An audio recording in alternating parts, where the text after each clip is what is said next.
Kuva mu mwaka wa 2015 mu Burundi hatangira imvururu zishingiye ku kutumvikana kuri manda z'umukuru w'igihugu. Komite mpuzamahanga ya Croix Rouge CICR ibarura abarundi basaga 250 bahungiye mu bihugu by'u Rwanda, Tanzania, Uganda na Repubulika Iharanira Demokarasi ya Kongo.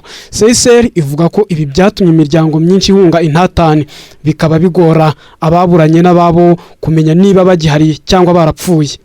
Cyakora kuri ubu ngo CICR iri gukorana na Croix Rouge y'u Rwanda mu gushakisha no guhuza impunzi z'abarundi baburanye hifashishwe telefone nk'uburyo bushya bumaze kugera ku mpunzi zibarirwa mu 150 muri aka karere. Les gens ils bougeaient, ils ont décidé de bouger parce qu'ils avaient peur.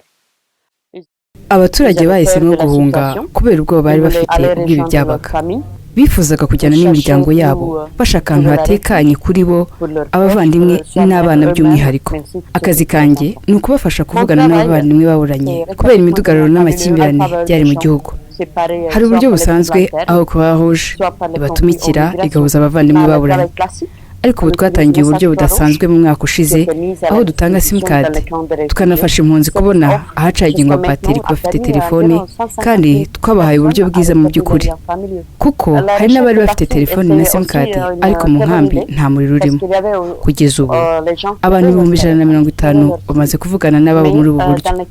Umurimo wo guhuza impunzi zatatanye ntiworoshye, urananiza rimwe na rimwe ukanatesha umutwe, ariko uranashimisha. C'est challenge, c'est fatigant, parfois frustrant, mais gratifiant en même temps.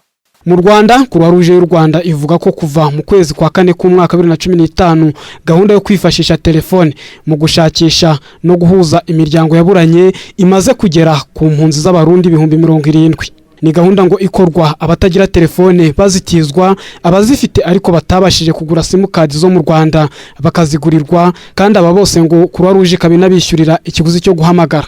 Impunzi imaze kuvugana na famiye yayo yasigaye i Burundi cyangwa na famiye yayo aho yabiri hose ku isi, kuko ari igihe usanga kenshi baba baherukana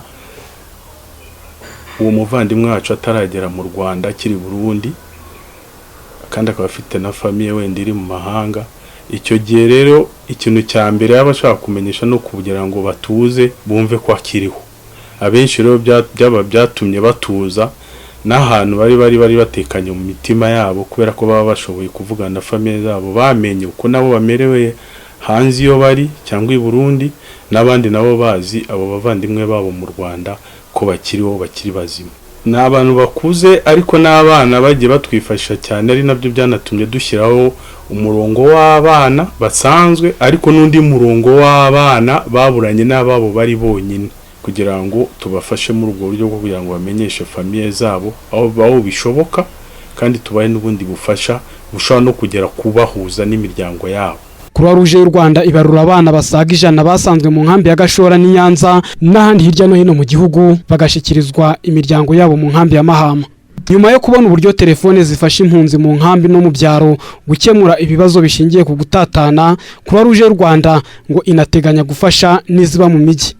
Hanyuma ikindi dutekereza cyane cyane ku mpunzi zo mu mujyi ni ukuzabashyiriraho internet igendanwa. Noneho aho dukunda guhurira nabo ari ku cyicaro cya LAF Legal Forum, aho baba bateraniye cyane cyane mu nzu zo mu mujyi, kugira ngo bahabwe ubufasha na LAF na HCR. Noneho natwe tukagenda tukabafashisha izo telefone bakaba bahamagara. Ni gahunda ngo izatangira mu kwezi gutaha. Croix Rouge y'u Rwanda inizeza gutanga simukadi 4,000 ziyongera kuri 925 zahawe impunzi z'abarundi mu nkambi ya Mahama. Nubwo muri iyi nkambi icumbikiye abarundi bakabaka 50,000, muri bo abagera ku 20,000 bamaze gufashwa gucaginga telefone hifashishijwe ingufu zikomoka ku mirasire y'izuba. Croix Rouge isanga hanakenewe umuriro w'amashanyarazi kuko izi ngufu ngo zidahagije.